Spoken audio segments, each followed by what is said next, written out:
Okay. இப்ப நம்ம வந்து கடைசி பார்ட் ஆஃப் ஹைப்பர் ஃபோக்கஸ்க்கு புக்குக்கு வந்துட்டோம். இது என்ன அப்படின்னா, நம்மளோட இதுவரைக்கும் நடந்த ஒரு சம்மரி மாதிரி குடுத்திருக்காரு. பிளஸ் அதை எப்படி அவேர்னஸோட நம்ம நோட் பண்ணணும் அப்படிங்கறதையும் குடுத்திருக்காரு. சோ அந்த கடைசி பார்ட் என்ன அப்படின்னா, கிரியேட்டிங் அ ஃபோக்கஸ் ரிச்சுவல். ஃபோக்கஸ் ரிச்சுவல்னா சடங்கு வழிபாட்டு முறை அந்த மாதிரி ரிச்சுவல்னா. ஸோ நம்ம ஃபோக்கஸ்க்கு நமக்கு நாமே ஒரு வழிபாட்டு முறை, ஒரு சடங்கு கிரியேட் பண்ணிக்கிறது. இப்ப இத்தனை சாப்டர்ல பார்த்தோம்னா ஹைப்பர் ஃபோக்கஸ்னா என்ன, அதுல ஸ்கேட்டர் ஃபோக்கஸ்னா என்ன, அதுல ஸ்கைப்பர் ஃபோக்கஸ் எப்பெல்லாம் பண்ணணும், ஸ்கேட்டர் ஃபோக்கஸ் எப்பெல்லாம் பண்ணணும், எப்ப ரெண்டையும் கம்பைன் பண்ணி பண்ணணும், இது வந்து நம்ம லைஃப்குள்ள எப்படி கொண்டு வரணும், இது எப்படி ஹேபிட்டா மாத்தணும். ஸோ இது எல்லாத்தையுமே நம்ம பார்த்தோம். இப்போ என்னன்னா ஹைப்பர் ஃபோக்கஸ் எப்போ அப்படின்னா, at least once in a day hyper focus மோடுக்குள்ள போங்க. மோஸ்ட் ப்ரொடக்டிவ் டாஸ்க்ஸை சூஸ் பண்ணி அதுல ஹைப்பர் ஃபோக்கஸ் மோட்ல போங்க. டிஸ்ட்ராக்ஷன்ஸை எலிமினேட் பண்ணுங்க. அப்புறம் ஒரு இம்பார்ட்டன்ட் திங்கை மட்டும் எடுத்துக்கிட்டு அதுல ஃபுல் ஹைப்பர் ஃபோக்கஸ் மோட்ல இருங்க. ஸோ யூ ஸ்டார்ட் பண்றதுக்கு இப்படி ஹைப்பர் ஃபோக்கஸ் மோட்ல போங்க அப்படின்னு சொல்றாரு. அதுக்கப்புறம் ஸ்கேட்டர் ஃபோக்கஸ் மோடுக்கு வந்து multiple times in a day போங்க. Especially habitual scatter focus mode. So அதை வந்து multiple times in a day போங்க அப்படின்னு சொல்றாரு. So that we can plan for the future. நம்ம ஃபியூச்சருக்கு பிளான் பண்ண முடியும், ஐடியாஸ் கனெக்ட் பண்ணிக்க முடியும். அதுக்கப்புறம் நம்ம மென்டலா ரீசார்ஜும் ஆயிப்போம். ஸோ தட் நம்ம ரீசார்ஜ் ஆனதுக்கு அப்புறம் நம்ம ஹைப்பர் ஃபோக்கஸ் மோடுக்குள்ள போறதுக்கு இட் வில் பி ஹெல்ப்ஃபுல். வீட்லயும் அதை பண்ண சொல்றாரு. ஸோ வீட்டுக்கு வந்ததுக்கு அப்புறமும் டிஸ்ட்ராக்ஷன் அப்படி எதுவும் இல்லாம மீனிங்ஃபுல் எக்ஸ்பீரியன்சஸ் அண்ட் மீனிங்ஃபுல் கான்வர்சேஷன்ஸ்ல ஹைப்பர் ஃபோக்கஸ் பண்ணுங்க. அதுக்கப்புறம் ஃபேமிலியோட ரெஸ்ட் பண்ணணும், ஏதாவது ஐடியா யோசிக்கணும், இல்ல ஃபேமிலியோட பிளான் பண்ணணும் அப்படிங்கும்போது ஸ்கேட்டர் ஃபோக்கஸிங் போங்க. So both work and home, அதுல scatter focus and hyper focus போங்க. அப்புறம் அதாவது சில வாரம் எல்லாம் பாத்தீங்க அப்படின்னா, இந்த வாரம் வந்து நிறைய ப்ரொடக்டிவ் டாஸ்க் இருக்கு, நிறைய ஃபோக்கஸ் பண்ணி பண்ணணும் அப்படின்னா ஹைப்பர் ஃபோக்கஸை அதிகமா சூஸ் பண்ணுங்க. சில சமயம் நிறைய யோசிக்க வேண்டி இருக்கும். ஸோ அந்த வாரத்துக்கு ஸ்கேட்டர் ஃபோக்கஸை நிறைய சூஸ் பண்ணுங்க. ஓகே. இவரோட இந்த ஃபோக்கஸ் ரிச்சுவலை கிரியேட் பண்றதுல இவருக்கு ஒரு ஃபேவரட் வீக்லி ரொட்டீன் என்ன அப்படின்னா, every Sunday evening R Monday morning இவர் வந்து அவரோட வீக்கை பிளான் பண்ணி உட்காருவாரு. அப்ப வந்துட்டு ஆத்தர் வந்து எப்பப்பெல்லாம் வந்து நம்ம இந்த இந்த ஹைப்பர் ஃபோக்கஸ் பிளாக், எதெல்லாம் ஸ்கேட்டர் ஃபோக்கஸ் பிளாக் அப்படின்னும் பிளான் பண்ணிப்பேன் அப்படின்னு சொல்றாரு. அது அவருக்கு ரொம்ப ஒரு ஃபேவரட் டாஸ்க் அப்படின்றாரு. அந்த வீக்லி 3 இன்டென்ஷன்ஸையும் ஃபிக்ஸ் பண்ணுவேன் நானு. Weekly 3 intentions I will take and அந்த த்ரீ இன்டென்ஷன்ஸ், அந்த 3 டாஸ்க்கை முடிக்கிறதுக்கு எத்தனை ஹைப்பர் ஃபோக்கஸ் பிளாக்கு, எத்தனை சூப்பர் ஸ்கேட்டர் ஃபோக்கஸ் பிளாக்கும் இந்த வாரத்துல நான் அலாட் பண்ணும் அப்படிங்கிறதையும் நான் பிளான் பண்ணுவேன். நான் வந்து லாட் ஆஃப் டைம் வந்து நிறைய டைம் வந்து பிளானிங் பண்ணுவேன் அப்படின்னு சொன்னா அது பொய்யே, அது வந்து அது கிடையாது. பட் இன்ஃபேக்ட் பிளானிங்ல இப்ப நிறைய டைம் யாரும் ஸ்பெண்ட் பண்றதை நான் அட்வைஸும் பண்ணல. பட் டெஃபினட்டா ஒரு கொஞ்சம் டைம் ஸ்பெண்ட் பண்ணி கன்சிடர் பண்ணி இந்த scatter focus and hyper focus மோட வந்து எந்த 3 டாஸ்க்கு இந்த வாரம் யூஸ் பண்ண போறோம் அப்படிங்கறத நீங்க கொஞ்சம் கன்சிடர் பண்ணி பிளான் பண்ணுங்க. பட் டூ கன்சிடர் அப்படின்னு சொல்றாரு. இந்த வாரம் வந்து என்னோட ஸ்கேட்டர் ஃபோக்கஸ் எந்த எந்த மோடு, ஹைப்பர் ஃபோக்கஸ் மோட் நிறைய போட்டு நான் பெனிஃபிட் ஆகணுமா, இல்ல ஸ்கேட்டர் ஃபோக்கஸ் மோட் நிறைய போட்டு நான் பெனிஃபிட் ஆகணுமா அப்படிங்கிற பெர்செப்ஷனையும் நீ எடுத்துக்கோங்க அப்படின்னு சொல்றாரு. இன்னொன்னு வந்து என்ன அப்படின்னா, இந்த இந்த ஸ்கெட்யூலை பண்ணும்போது, இந்த வாரத்துக்கான ஸ்கெட்யூலை நான் உட்காந்து பண்ணும்போது 3 கொஸ்டின்ஸ் கேட்டுக்க சொல்றாரு. ஒன்னு என்ன அப்படின்னா, இந்த வாரத்துக்கு எனக்கு எவ்வளவு ப்ரொடக்டிவிட்டி அண்ட் கிரியேட்டிவிட்டி வேணும், வரப்போற டெட்லைன் வந்து அதாவது ஏதாவது இந்த வாரம் முக்கியமான டெட்லைன் இருக்கு அப்படிங்கிற டாஸ்க் ஏதாவது இருக்கா, அப்போ வந்து நான் ஹைப்பர் ஃபோக்கஸ் அதிகம் பண்ணணுமா, இல்ல நிறைய ஐடியாஸ் ஜென்ரேட் பண்ண வேண்டி இருக்கா, அப்போ வந்து நான் ஃபியூச்சர் பிளான் பண்ண வேண்டி இருக்கா, அப்போ வந்து நான் ஸ்கேட்டர் ஃபோக்கஸ்க்கு நிறைய ஸ்பேஸ் கொடுக்கணுமா. ஸோ இந்த கேள்வியை கேளுங்க. ரெண்டாவது கேள்வி, இந்த வாரம் என்னோட ஹைப்பர் ஃபோக்கஸ் ஸ்கேட்டர் ஃபோக்கஸ் ரெண்டுக்கும் டைம் பிளாக்ஸ் கொடுக்க போறேன்.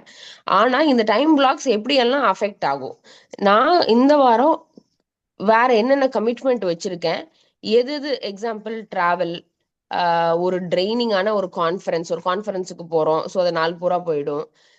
இல்ல நிறைய மீட்டிங் ஸ்கெட்யூல் பண்ணியிருக்கோம். ஸோ இந்த மாதிரி எங்கெங்கெல்லாம் என்னோட scatter focus and hyper focus block, அதாவது எனக்கு இருக்கிற கமிட்மெண்ட்ஸ்னால அடிபடும், அந்த அப்டிக்கல்ஸை அட்வான்ஸாவே நான் எப்படி ஹேண்டில் பண்ணலாம். ஓகே, எதர் நான் வந்து மீட்டிங்ஸுக்கு ஸ்கெடியூல் பண்ணலாம், இல்லைன்னா மீட்டிங்ஸ்க்கு முன்னாடியே என்னோட ஹைப்பர் ஃபோக்கஸ் முடிச்சுட்டு மீட்டிங்ஸ்க்கு நடுவில் நான் ஸ்கேட்டர் ஃபோக்கஸ் போகலாம். ஸோ இந்த அப்டிக்கல்ஸை அட்வான்ஸாவே நான் எப்படி ஹேண்டில் பண்ண முடியும் அப்படிங்கிறதையும் நீங்க திங்க் பண்ணுங்கன்றாரு. Okay, so how many blocks of time can I commit to hyper and scatter focus? First வந்து இந்த வாரம் ப்ரொடக்டிவ் வீக்கா கிரியேட்டிவ் வீக்கா, ஹைப்பர் ஃபோக்கஸ் நிறைய தேவைப்படுமா, ஸ்கேட்டர் ஃபோக்கஸ் நிறைய தேவைப்படுவான்னு அனலைஸ் பண்ணுங்க. இந்த வாரம் அடுத்த அப்டிக்கல்ஸ் எல்லாம் என்ன, டிராவல் இருக்கா, ஒரு கான்ஃபரன்ஸ் இருக்கா, நிறைய மீட்டிங்ஸ் இருக்கா, ஸோ அதுக்கு நடுவில் நம்ம எப்படி பிளான் பண்ணலாங்கிறது யோசிங்க. மூணாவது கொஸ்டின், எத்தனை பிளாக்ஸ் இந்த வாரம்? 4 hyper focus block. So every alternate day நான் ஹைப்பர் ஃபோக்கஸ் பிளாக் போறேன். ஸோ அந்த மாதிரி உங்களுக்கு தகுந்த மாதிரி கஸ்டமைஸ் பண்ணுங்க. எத்தனை blocks of time hyper focus and scatter focus பண்ண போறோம், அப்புறம் இந்த பிளாக்ஸை என்னோட கேலண்டர்ல கொண்டு வந்து நான் கமிட் பண்ணிக்க முடியுமா? ஸோ இந்த 3 கொஸ்டினை கேட்டு இம்ப்ளிமெண்ட் பண்ணுங்கன்னு சொல்றாரு. இதுதான் கிரியேட்டிங் ஃபோக்கஸ் ரிச்சுவல். அடுத்து வந்து நோட்டீசிங். என்ன அப்படின்னா, அதாவது நம்ம அவேர்னஸ், அதாவது நம்ம எந்த மோட்ல இருக்கோம், கிவன் பாயிண்ட் ஆஃப் டைம், இப்போ நம்ம அட்டென்ஷன் ஸ்பேஸ் ஆக்குபை பண்றது எது, இப்போ நம்ம வந்து டிஸ்ட்ராக்ஷன்ல இருக்கோமா இல்ல ஸ்கேட்டர் ஃபோக்கஸ்ல இருக்கோமா, அடுத்த 1 hour என்ன பண்ண போறோம். ஸோ இந்த மாதிரி அவேர்னஸ்ல இருக்கிறது இட் இஸ் வெரி இம்பார்ட்டன்ட். நம்ம நோட்டீஸ் பண்ணணும். Noticing what is where is our attention அப்படிங்கிறது இட் இஸ் வெரி இம்பார்ட்டன்ட் அப்படிங்கிறாரு. நீங்க நினைச்சு பாக்குறத விட கிரேட்டர் அட்வான்டேஜ் இதுல இருக்கும் அப்படின்னு சொல்றாரு. அப்புறம் உங்களோட ஹாப்பினஸ்ல உங்க இன்வெஸ்ட் பண்றது மூலமா, அதுக்கப்புறம் உங்க எனர்ஜி லெவல்ஸ்ல ஒர்க் பண்றது மூலமா, ஆல்கஹால் அண்ட் கெஃபினை வந்து ஸ்ட்ராட்டஜிக்கலா எடுத்துக்கிறது மூலமா, உங்க ஆஃபீஸ் என்விரான்மெண்ட், நீங்க தனியா இருக்கீங்களா, டிஸ்டர்பன்ஸ் அடிக்கடி வர்ற மாதிரி இருக்கீங்களா, டிஸ்டர்பன்ஸ் இல்லாம இருக்கீங்களா அப்படிங்கறத கன்சிடர் பண்ணுங்க. அதுக்கப்புறம் taking account to both hyper focus and scatter focus. உங்க வீக்கை பிளான் பண்ணும்போது ஹைப்பர் ஃபோக்கஸ் எப்போ பண்ணலாம், ஸ்கேட்டர் ஃபோக்கஸ் எப்போ பண்ணலாம் அப்படின்னு மைண்ட்ல வச்சுக்கிறது. அதுக்கப்புறம் இதெல்லாம் பண்றது மூலமா நீங்க வந்து உங்க அட்டென்ஷனை உங்க கண்ட்ரோல்ல எடுத்து டெலிபரேட்டா மேனேஜ் பண்ணலாம். உங்க கையில கண்ட்ரோல் எடுத்து நீங்க வேணும்னே அதை மேனேஜ் பண்ண முடியும். அப்படி பண்ணும்போது உங்க அட்டென்ஷனை வந்து நீங்க நெக்ஸ்ட் லெவலுக்கு எடுத்துட்டு போக முடியும். எஸ். ஸோ இன்னொன்று என்ன அப்படின்னா, இது எல்லாமே ஹைப்பர் ஃபோக்கஸ் ஸ்கேட்டர் ஃபோக்கஸ் பண்ணி நம்ம அட்டென்ஷனை நெக்ஸ்ட் லெவலுக்கு எடுத்துட்டு போறோம். எகைன் ஃபைனல் கான்செப்ட் ஆஃப் என்ன சொல்ற, ஒரு மணி மகுடம் மாதிரி, இந்த புக்கோட மணி மகுடம் மாதிரி அட்டென்ஷனை மேனேஜ் பண்றதுக்கு ஒரு விஷயம் வந்து என்ன அப்படின்னா அவேர்னஸ் அப்படிங்கிறாரு. இந்த மொமெண்ட் உங்க அட்டென்ஷன் ஸ்பேஸ்ல எவ்வளோ என்ன ஆக்குப்பை ஆயிருக்கு, உங்ககிட்ட எவ்வளோ எனர்ஜி இருக்கு, உங்க அட்டென்ஷன் ஸ்பேஸ் ஃபுல்லா இருக்கா, இல்ல ஐ மீன் ஃபுல்லானா நிறைய விஷயங்களால கிளட்டர் ஆயிருக்கா, இல்ல யூ கேன் அக்கமடேட் திங்ஸா, இல்ல நீங்க வந்து எப்ப வந்து உங்களுக்கு இப்ப அடுத்து எப்ப சேஞ்ச் வரும், டக்குன்னு உங்க ஸ்கெட்யூல் எப்ப டிஸ்டர்ப்ட் ஆகும், எப்ப வந்து அஃபெக்ட் ஆகும், நீங்க ஒரு ஃப்ளோல போயிட்டு இருக்கீங்க, அந்த ஃப்ளோ எப்ப அஃபெக்ட் ஆகுது, இந்த இதை பத்தி எல்லாம் உங்களுக்கு அவேர்னஸ் அதிகமா வர வர வர நீங்க அதுக்கு தகுந்த மாதிரி அட்ஜஸ்ட் பண்ணி உங்களை நீங்க கஸ்டமைஸ் பண்ணிக்க முடியும் அப்படிங்கிறாரு. உதாரணத்துக்கு வந்து நீங்க வந்து ஒரு ப்ராப்ளம் ஹேண்டில் பண்ணிட்டு இருக்கீங்க, அந்த ப்ராப்ளம் வந்து ஒரு இம்பாசே லெவலுக்கு வந்துருச்சு அப்படின்னு வச்சுக்கோங்க. இம்பாசே அப்படின்னா நோ வே ஃபார்வர்ட், அதாவது இதுக்கு மேல அதுக்கு ஒண்ணுமே பண்ண முடியாது, ஸ்டக் ஆகி நிக்குது, அந்த விஷயம் ரொம்ப நாளா அப்படியே நிக்குது, அது அதை எக்ஸிக்யூட் பண்றதுக்கு நம்ம சைட்ல இருந்து ஒண்ணுமே மூவ் பண்ண முடியல, ஒரு டெட்லாக் மாதிரி ஆயிடுச்சு அப்படின்னா, இப்போ வந்து நம்ம அவேர்னஸோட இருக்கிறோம் அப்படின்னா உடனே என்ன பண்ணுவோம், இது பத்தின ப்ராப்ளம்ஸ் எல்லாம், இது பத்தின டேட்டாவெல்லாம் ஒரு பெரிய பேப்பர்ல எழுதி எடுத்துக்கிட்டு போய் தனியா உட்காந்து ஸ்கேட்டர் ஃபோக்கஸ் பண்ண ஆரம்பிச்சிருவோம். அதுக்கு முன்னாடி இந்த ப்ராப்ளம் வந்து அனலிட்டிக்கலா, அதுக்கு கிரியேட்டிவ் இன்சைட் தேவையா, இல்ல வந்து இந்த இந்த டேட்டா வந்து கிரியேட்டிவிட்டி தேவையான ஒரு சாரி சாரி ஒரு நிமிஷம் இந்த ப்ராப்ளம் வந்து அனலிட்டிக்கலா அல்லது கிரியேட்டிவிட்டி தேவையா அதை சால்வ் பண்றதுக்குன்னு ஃபர்ஸ்ட் நம்ம அவேர்னஸுக்கு வரணும். அனலிட்டிக்கலா இருந்துச்சு அப்படின்னா நம்ம வந்து ஹைப்பர் ஃபோக்கஸ்க்குள்ள போகணும். இதுக்கான டேட்டாவெல்லாம் எடுத்துட்டு ஒர்க் அவுட் பண்ணணும் அப்படின்னா ஹைப்பர் ஃபோக்கஸ்க்குள்ள போகணும். இதே வந்து இதுக்கு நம்ம கிட்ட டேட்டா நிறைய இருக்கு ஆனா சொல்யூஷன் கண்டுபிடிக்க முடியல அப்படின்னா உடனே நம்ம வந்து ஸ்கேட்டர் ஃபோக்கஸ் மோடுக்குள்ள போவோம். ஆனா எந்த ப்ராப்ளம்ல இருக்கோம், நம்ம இந்த ப்ராப்ளம்னால ஸ்டக் ஆயிருக்கோமா, ரொம்ப நாளா இதுலயே உட்கார்ந்துட்டு இருக்கோமா, ஓகே இந்த ப்ராப்ளம் அனலிட்டிக்கலா இல்ல இதுக்கு வந்து கிரியேட்டிவிட்டி தேவைப்படுதா, ஸோ இதெல்லாமே வந்து அவேர்னஸ் தான் உங்களுக்கு காமிச்சு கொடுக்கும். ஸோ அவேர்னஸ் அப்படிங்கிறது வந்து ஹைப்பர் ஃபோக்கஸ் அண்ட் ஸ்கேட்டர் ஃபோக்கஸ்க்கு டாப்ல இருக்கக்கூடிய ஒரு விஷயம் அப்படின்னு சொல்றாரு. பிளஸ் நீங்க எந்த எனர்ஜி லெவல்ஸ்ல இருக்கீங்க, எப்படி உங்க எனர்ஜி லெவல்ஸ் அட்ஜஸ்ட் பண்ணிக்கலாம் நாளுக்கு தகுந்த மாதிரி. ஒரு நாள்ல கண்டிப்பா உங்களுக்கு அன்எக்ஸ்பெக்டடா நிறைய விஷயங்கள் வந்துட்டு இருக்கும். ஸோ அதுக்கு தகுந்த மாதிரி உங்களை அட்ஜஸ்ட் பண்ணி எப்படி உங்களோட ஒர்க்கை நம்ம பண்ணிக்க முடியும். ஸோ இதுக்கு எல்லாமே அடிப்படை அவேர்னஸ் அப்படின்னு சொல்றாரு. உங்க பிரெயினை வந்து அவேர்னஸுக்கு ட்ரெயின் பண்றதுக்கு பெஸ்ட் வந்து ஹவர்லி சைம். 1 hour ஒன்ஸ் வந்து ஒரு உங்களுக்கு ஒரு ரிமைண்டர் பெல் அடிக்குது அப்படின்னா அந்த டைம்ல உங்க மைண்ட்ல எது ஆக்குப்பை ஆயிருக்கு, அந்த டைம்ல உங்க ஸ்டேட் ஆஃப் அட்டென்ஷன் என்ன, அட்டென்ஷன் ஃபுல்லா சாரி அட்டென்ஷன் ஸ்பேஸ் ஃபுல்லா நிறைய விஷயங்கள் உள்ள வந்து எதுவும் கிளட்டர்டா இருக்கா. கிளட்டர்டானா கச கச கச நிறைய விஷயங்கள் இருக்கும், நம்ம எதையுமே டீப்பா போயிருக்க மாட்டோம். இல்ல அட்டென்ஷன் ஸ்பேஸ் ரொம்ப கிளியரா ஹேண்டில் பண்ணி டீப் ஒர்க் பண்ணிட்டு இருக்கோமா. ஸோ இது வந்து எவ்ரி 1 hour ஒன்ஸ் வந்து அந்த ரிமைண்டர் அடிக்கும் போது நீங்க எந்த ஸ்டேட் இருக்கீங்க அப்படின்னு செக் பண்ணிக்கிறது வந்து இட் இஸ் பெஸ்ட் வே அப்படின்னு சொல்றாரு. இது வரைக்கும் இந்த புக்ல கொடுத்த எல்லா எக்ஸசைஸையும் நீங்க ட்ரை பண்ணிருப்பீங்க அப்படின்னு நான் நம்புறேன். ஆனா அதெல்லாம் ட்ரை பண்ணலன்னா கூட இதை கண்டிப்பா ட்ரை பண்ணுங்க. என்னன்னா அடிஷன் டு த ஹவர்லி சைமை வச்சுக்கோங்க. 1 hour ஒன்ஸ் உங்களுக்கு ரிமைண்டர் வர்ற மாதிரி. அது போக ஆஹ் நம்மளோட வீட்ல நம்மளோட ஆபீஸ்ல இங்க எல்லாத்துலயுமே ஒரு ட்ரிகர் ஒரு கியூஸ் வச்சுக்கோங்க. அந்த ட்ரிகரை பார்த்தோம் அப்படின்னா உடனே நம்ம வந்து அதுக்கு ஒரு ரிமைண்டரா இருக்கும், நம்ம அட்டென்ஷன் ஸ்பேஸை இந்த மூமெண்ட் எது ஆக்குபை பண்ணிருக்கு அப்படிங்கிறதுக்கு நம்மளுக்கு ரிமைண்ட் பண்ணக்கூடிய மாதிரி ஒரு ட்ரிகர் செட் பண்ணிக்கோங்க அப்படின்னு சொல்றாரு. அவேர்னஸ் அப்படிங்கிறது வந்து ஒரு நூல் மாதிரி. அந்த நூல் தான் வந்து மோஸ்ட் ஆஃப் த டாக்டிக்ஸை இம்ப்ளிமெண்ட் பண்றதுக்கு அந்த நூல் தான் அதை கட்டி இழுத்துட்டு போறக்கூடிய விஷயம். ஆஹ் நம்ம வந்து நம்ம அட்டென்ஷனை வந்து எது இப்ப இந்த நொடி எது வந்து நம்ம அட்டென்ஷனை டேக் ஓவர் பண்ணிருக்குது, எது வந்து நம்ம அட்டென்ஷனை கண்ட்ரோல் எடுத்திருக்குது அப்படின்னு சொல்லி நம்ம அவேர்னஸோட இருந்தோம்னா அந்த அவேர்னஸ் வந்து நம்மளை வந்து மோர் இம்பார்ட்டன்ட் அண்ட் மோர் அர்த்தமுள்ள விஷயங்கள்ல ஃபோக்கஸ் பண்றதுக்கு டைரக்ட் பண்றதுக்கு நமக்கு ஹெல்ப் பண்ணும். ஸோ நம்ம அட்டென்ஷன் எங்க போகுதுன்னே தெரியாம அவேர்னஸே இல்லாம இருந்தோம்னா நம்ம எங்க நாள் பூரா டே ட்ரீமிங் பண்ணிட்டு சும்மா ஒரு 10% ப்ரொடக்டிவிட்டி இருந்தா கூட நமக்கு தெரியவே தெரிஞ்சிருக்காது. நம்ம அவேர்னஸ்ல இருக்குதான் ஓகே நம்ம வந்து இப்போ வந்து நம்ம டே ட்ரீமிங் பண்ணிட்டு இருக்கோம், இப்போ வந்து மீனிங்ஃபுல்லாத ஒரு விஷயத்த பண்ணிட்டு இருக்கோம், இப்போ டிஸ்ட்ராக்ட் ஆயிருக்கோம் அப்படிங்கிற அவேர்னஸ் வரதான் நம்ம அட்டென்ஷனை most important and meaningful things towards நம்ம மாத்துவோம். அப்போ வந்து கிரேட்டர் பர்பஸ், அப்புறம் ஒரு ஒரு பெரிய பர்பஸ்க்காக ஒர்க் பண்ணுவோம். அதுக்கப்புறம் ரொம்ப நேரம் நம்மளால ஃபோக்கஸ் பண்ண முடியும், கம்மியா டே ட்ரீம் பண்ணுவோம். இதெல்லாம் பண்ண உங்க குவாலிட்டி ஆஃப் அட்டென்ஷனும் இன்க்ரீஸ் ஆகும், குவாலிட்டி ஆஃப் லைஃபும் இன்க்ரீஸ் ஆகும். அவேர்னஸ் அப்படிங்கிறது ஒண்ணுமே கிடையாது, ஜஸ்ட் என்ன நடக்குது அப்படிங்கறத நோட்டீஸ் பண்றது தான். அண்ட் அப்படி அப்படி வந்து சும்மா நோட்டீஸ் பண்றது தானே நீங்க ஆரம்பிச்சு பண்ணும்போது பாத்தீங்கன்னா there will be a lot to notice அப்படிங்கிறாரு. ஜஸ்ட் நோட்டீஸ் பண்றதுதான் அவேர்னஸ். ஆனா நீங்க நோட்டீஸ் பண்ண ஆரம்பிக்கும் போது உங்களுக்கு நோட்டீஸ் பண்றதுக்கு நிறைய இருக்கும் அப்படின்னு சொல்றாரு.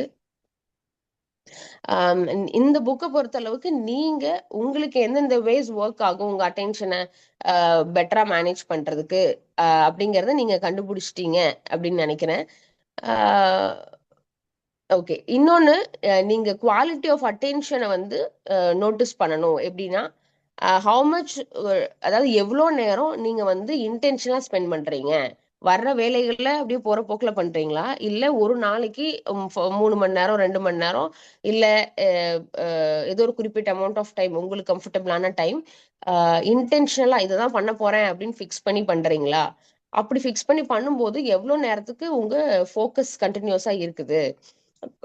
அந்த ஃபோக்கஸ் என்ன ஆகும், கொஞ்ச நேரத்துல அப்படியே டே ட்ரீமா மாறிடும். அப்ப டே ட்ரீம் பண்ணதுக்கு அப்புறம் டே ட்ரீம்ல இருந்து திரும்ப உங்களுக்கு கொண்டு வந்து ஃபோக்கஸ்ல வைக்கிறதுக்கு எவ்வளவு டைம் ஆகுது? சோ இது எல்லாத்தையுமே நீங்க நோட்டீஸ் பண்ணுங்க. அப்புறம் ஒரு ஒரு இடத்துல உட்கார்ந்து ஒர்க் பண்ணும்போது எவ்வளோ அஹ், அஹ், எவ்வளோ ஃப்ரீக்வன்சில நீங்க அடிக்கடி புதுசா நாவல்டி பயாஸ் என்விரான்மெண்ட்ல எது புதுசா வந்தாலும் டிஸ்ட்ராக்ட் ஆகுறீங்களா?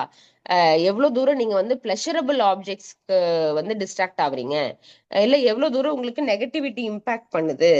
ஸோ இதெல்லாத்தையும் கூட நோட் பண்ணுங்க. இது நீங்க உங்களுக்கே தெரியாம ஆட்டோமேட்டிக்கா நீங்க இதுக்கெல்லாம் ரியாக்ட் பண்ணிட்டு இருப்பீங்க. டக்குனு என்விரான்மெண்ட்ல புதுசா வந்தா நம்ம ரியாக்ட் பண்றது, பிளஷரபிள் திங்ஸ் எடுத்து டோபமைன் ஹிட் எடுத்துக்கிறது, அதுக்கப்புறம் த்ரெட்டனிங் மாதிரி இருக்கிற நெகட்டிவ் திங்ஸ் உள்ள எடுத்துக்கிறது. ஸோ இதெல்லாம் வந்து எவ்வளவு தூரம் நீங்க எடுத்துக்கிறீங்க அப்படிங்கறதையும் நோட்டீஸ் பண்ணுங்க. இன்னொன்னு, எவ்வளவு குவிக்கா நம்ம பிரெயின்ல வந்து நம்ம அட்டென்ஷன் ஸ்பேஸ்ல வந்து ஒரு விஷயம் பாஸ் ஆகி போயிடுது அப்படிங்கறதையும் நீங்க நோட்டீஸ் பண்ணுங்க. ஒரு விஷயத்த பண்ணணும்னு நினைப்போம், ஆனா அப்படியே மைண்ட்ல இருந்து அது ஸ்லிப் ஆயிரும். அதையும் நீங்க நோட்டீஸ் பண்ணுங்க. ஸோ ஓவரால் பார்த்தோம் அப்படின்னா நம்ம அட்டென்ஷன் ஸ்பேஸை எதுவும் ஆக்குபை பண்ணிட்டு இருக்கு, நம்ம எனர்ஜி லெவல்ஸ் எப்படி இருக்கு, நம்ம எப்படி எவ்வளவு ஸ்ட்ராட்டஜிக்கலா கேஃபீன் ஆல்கோஹால் எடுக்க போறோம், இன்னைக்கு இன்னைக்கு எப்படி இன்டென்ஷனலா ஸ்பெண்ட் பண்ண போறோம், இந்த வாரத்தை எப்படி ஸ்பெண்ட் பண்ண போறோம், எத்தனை ஸ்கைப்பர் ஃபோக்கஸ் ஸ்கேட்டர் ஃபோக்கஸ் பிளாக்ஸ் எடுத்துக்க போறோம், அதை எந்த வேலைக்கு எடுக்க போறோம், அப்படி எடுக்கும்போது நமக்கு மைண்ட் வந்து ஃபோக்கஸ் பண்ண முடியுதா, நம்ம அட்டென்ஷன் ஸ்பேஸ் எப்படி இருக்கு, அப்படி ஃபோக்கஸ் மிஸ் ஆனிச்சு அப்படின்னா திரும்ப கொண்டு வந்து ஃபோக்கஸ்குள்ள கொண்டு வரதுக்கு எவ்வளவு நேரம் ஆகுது, நம்ம பர்பஸ்ஃபுல்லான மீனிங்ஃபுல்லான திங்ஸ் தான் பண்ணிக்கிட்டு இருக்கோமா, நம்ம டக்குன்னு டிஸ்ட்ராக்ட் ஆயிடுறோமா பிளஷரபிள் ஆப்ஜெக்ட்ஸ் முன்னாடி, எவ்வளவு தூரம் வந்து ஒரு ஹைப்பர் ஃபோக்கஸ் ஸ்கேட்டர் ஃபோக்கஸ் ரிச்சுவலா நம்மளால ஃபாலோ பண்ண முடியுது.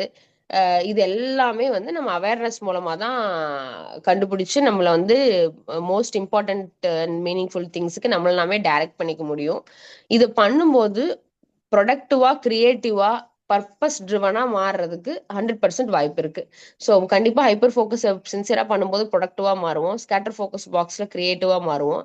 இது ரெண்டும் பண்ணும்போது நமக்கு இது ரெண்டையும் வந்து மீனிங்ஃபுல் டாஸ்க்காக பண்ணும்போது, நம்ம பர்பஸுக்கு ரிலேட்டடான டாஸ்க்காக பண்ணும்போது நம்ம ரொம்ப மோர் அண்ட் மோர் பர்பஸ் ரிலேட்டடா மாறுவோம். Last title, power of managing your attention well. என்ன அப்படின்னா, நம்ம அட்டென்ஷனை வந்து எஃபெக்டிவா மேனேஜ் பண்றதோட பலன்கள் எண்ணற்றது. ஸ்டார்டிங்ல பாத்தீங்க அப்படின்னா, ஆஹ் அதாவது ஒரு ஒரு ஆட்டோ பைலட் மோட வந்து நம்ம ஆஃப் பண்ணி அட்டென்ஷனை வந்து நம்மளா நம்ம வேணும்னே நான் எங்க என் அட்டென்ஷனை போடணும்னு நினைக்கிறேனோ அது மட்டும் தான் என் பிரெயின்குள்ள வரணும், எது வேணா என் பிரெயின்குள்ள வந்து என் கவனத்தை அதை எடுத்துடக்கூடாது அப்படின்னு நம்ம இருக்கும்போது you will feel more control. நீங்க வந்து ரொம்ப கண்ட்ரோல்லா இருக்கிற மாதிரி ஃபீல் பண்ண ஆரம்பிப்பீங்க. ஆனா நீங்க அதை பண்ண பண்ண என்ன ஆகும், பண்ணவே அதோட லிமிட்ஸ், அதாவது நமக்கு என்ன எனக்கு என்ன லிமிட், எனக்கு என்ன அட்டென்ஷன் ஸ்பேஸ் சைஸ், எனக்கு எவ்வளவு நேரத்துக்கு ஒன்ஸ் பிரேக் வேணும், ஸோ இந்த மாதிரி ஒரு ஒருத்தருக்கும் ஒரு லிமிட் இருக்கும். அதை வந்து நீங்க கண்டுபிடிக்க ஆரம்பிப்பீங்க, அண்டர்ஸ்டாண்ட் பண்ண ஆரம்பிப்பீங்க.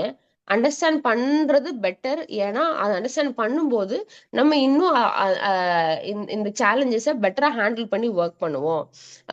அப்படி பண்ணும்போது நீங்க எப்போ மல்டி டாஸ்க் பண்ணலாம், எப்போ உங்களால பண்ண முடியாது அப்படிங்கறதெல்லாம் வந்து நீங்க கண்டுபிடிச்சுக்க முடியும். அண்ட் உங்க லைஃப் வந்து மோர் மீனிங்ஃபுல்லா மாறும். ஏன் அப்படின்னா உங்க கவனத்தை நீங்க மீனிங்ஃபுல் எக்ஸ்பீரியன்சஸ் அண்ட் ப்ராசஸ் வந்து நீங்க டீப்பா போடுறதுனால உங்க கவனம் எங்க போகுதோ அதுதான் நீங்க என்ன கன்சியூம் பண்றீங்க. நீங்க என்ன கன்சியூம் பண்றீங்களோ அதுதான் உங்க லைஃப் டிசைட் பண்ணும். ஸோ உங்க கவனத்தை கண்ட்ரோல் எடுத்து மீனிங்ஃபுல்லான டாஸ்க்கு மீனிங்ஃபுல்லான எக்ஸ்பீரியன்சஸ்ல மட்டும் போடுறோம் அப்படின்னா நம்ம இன்னும் டீப்பா நம்ம லைஃப் வாழ முடியும் அப்படின்னு சொல்றாரு. இந்த வகையில பார்த்தா இது வந்து ஒரு மெடிடேஷன் மாதிரி. மீன் என்ன அப்படின்னா நம்ம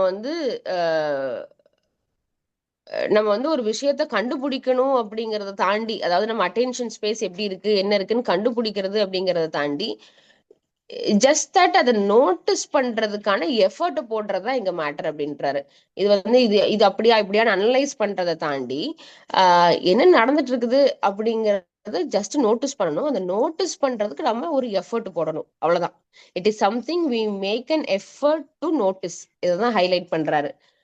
நம்ம வந்து ரொம்ப கஷ்டமான டாஸ்க்கு கூட பண்ணிடுவோம். ஆனா ரொம்ப ஈஸியான டாஸ்க் வந்து நம்ம ஈஸியா பண்ண மாட்டோம். உதாரணத்துக்கு இப்போ ஜஸ்ட் நோட்டீஸ் பண்றது தானே, நோட்டீஸ்னா என்ன, என்ன நடக்குதுன்னு ஜஸ்ட் பார்க்க போறோம் அதுதானே அப்படிங்கிற மாதிரி நமக்கு தோணும். ஆனா அந்த மாதிரி டாஸ்க்கை தான் நம்ம பண்ணாம விடுவோம். இந்த நோட்டீஸ் பண்றதுக்கான முயற்சியை நம்ம எடுக்கணும். யா. சோ இப்படி இருக்கும்போது நீங்க நிறைய விஷயங்களை வந்து you will get more done. 10 வேலை பண்ற இடத்துல நீங்க வந்து அதை விட ஒரு 3 மடங்கு 4 மடங்கு வேலை பண்ண முடியும். ஏன்னா உங்க அட்டென்ஷன் உங்க ஃபோக்கஸ் வந்து முக்கியமான விஷயத்துல மட்டுமே நீங்க போடுறதுனால. இப்படி இருக்கும்போது உங்களுக்கு இன்னொரு அட்வான்டேஜ் என்னன்னா, நீங்க ரொம்ப கிளியரா திங்க் பண்ணுவீங்க. கிளியரா திங்க் பண்ணிட்டு உங்க ஒர்க்லயும் ரொம்ப எங்கேஜ்டா இருப்பீங்க. ஸோ உங்களுக்கு வந்து டிஸ்ட்ராக்ஷன்ஸ் இருக்காது. டிஸ்ட்ராக்ஷன்ஸ் இல்லாதனால அட்டென்ஷன் ஸ்பேஸில் நிறைய விஷயங்கள் ஆக்குபை பண்ணாது. ஆக்குபை பண்ணாதப்போ உங்க மைண்ட் கிளியரா இருக்கும். அண்ட் நீங்க மீனிங்ஃபுல் ஒர்க்ல மட்டுமே உங்க எஃபர்ட் போடுறதுனால உங்க உங்க உங்க உங்க லைஃபும் ரொம்ப மோர் மீனிங்ஃபுல்லா மாறும். ஒரே நிமிஷம் சார், நம்ம டிஸ்கனெக்ட் பண்ணிட்டு ஜாயின் பண்ணுமா?